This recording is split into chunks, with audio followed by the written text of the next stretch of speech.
Hello, beautiful humans, and welcome back for a second episode of Emotional Friday. I hope the previous one was helpful for you and that you understood abandonment a bit better. Today, we are going to look at another fun emotion that a lot of us experience daily in our lives, and that emotion is anger. So, anger, I think, is a very misunderstood emotion. I know I have felt anger so many a times in my life. I think mostly because of my personal story and things that happened in my childhood and things like that. I was a very angry teenager, and there are different ways that anger gets expressed. Some people have outbursts of anger and they just start yelling, and then, a few seconds later, they feel calm and they can move on. Some people feel this like burning anger inside and don't really release it. What I would call passive aggressive.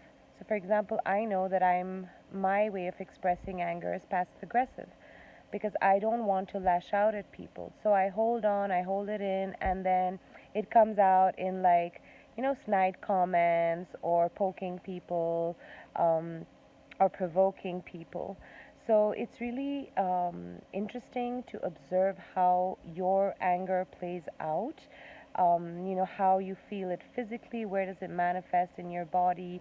Maybe you're holding it in your jaw and you're like, clenching your teeth, and you're not, able to express really what you want to say, or maybe you feel this ball in your stomach, or maybe you're like tensing your fingers, or it can be all of the above. So it's really important to just for us to always observe the emotion as it sits in the body. Where is it sitting, and how am I expressing it or repressing it?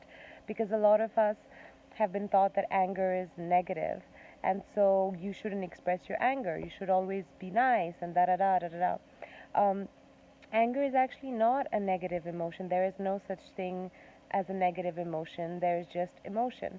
And emotion is energy in motion. So if we prevent that motion from happening, if we prevent the release, then we get stuck with that anger and then we develop disease. So, for example, there are different ways to release our anger. We can, scream into a pillow until there's no screaming left to do. We can go for a boxing class and go, just punch it out. We can punch our pillow. Obviously, it's never a good idea to punch anyone or to take that anger out on someone else, because a lot of times that anger that we feel inside, um, we project onto other people and we make them our punching bag, and that's not fair on us and that's not fair on them. So I think anger is a really important emotion to acknowledge, to accept, and it can also be a beautiful, um, how to say, a beautiful act of love. Actually, being angry about something can be the fuel that will give you that energy to make the change happen. If you're angry because of the state of the world or how we're treating animals or the environment, if you're angry about poverty, if you're angry about, people facing abuse and all sorts of things, then, maybe there's something there to look at, and maybe that anger can be used to fuel action, positive, affirming action. So, now to take a closer look at anger, anger has three different levels. So, the first level of anger is a clear message of no, no, thank you. Like, that's the first message of anger. The second message of anger, it's telling you that someone is harming one of your fundamental values. What do I mean by value? Value is something that is a guiding principle in our lives that we abide by individually and collectively, and helps us determine what we believe is right and wrong. So that's the second level of anger. The third level of anger, it's signifying that someone wants to have power over you, and so you're getting angry about it, right? So there are three levels. The first level is telling you that no, no, thank you. This is something you want nothing to do with. The second one is someone is harming one of your fundamental values. And the third one is that someone wants to have power over you. That is the message of the emotion of anger. So just observe when you feel angry in your life, just observe what's going on outside, what's going on inside, what is the internal dialogue in your mind, where is that energy in the body, and just observe.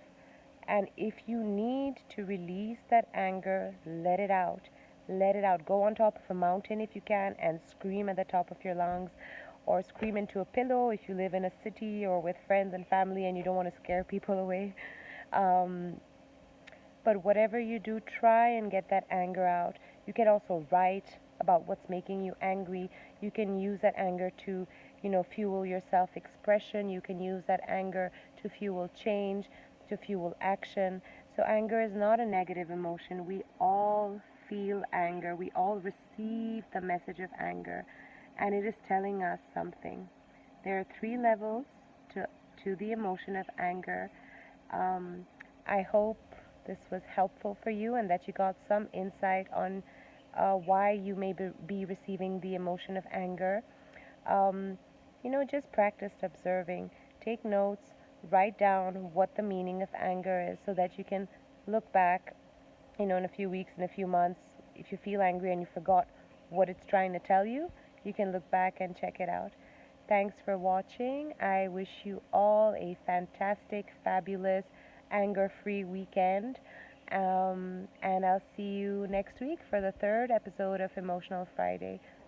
Lots of love. And if you do want me to cover a specific emotion that you've been having trouble with or that's been showing up in your life and you're not sure what it means, just DM me on Instagram. I'd be happy to guide you through that. Lots of love. Bye.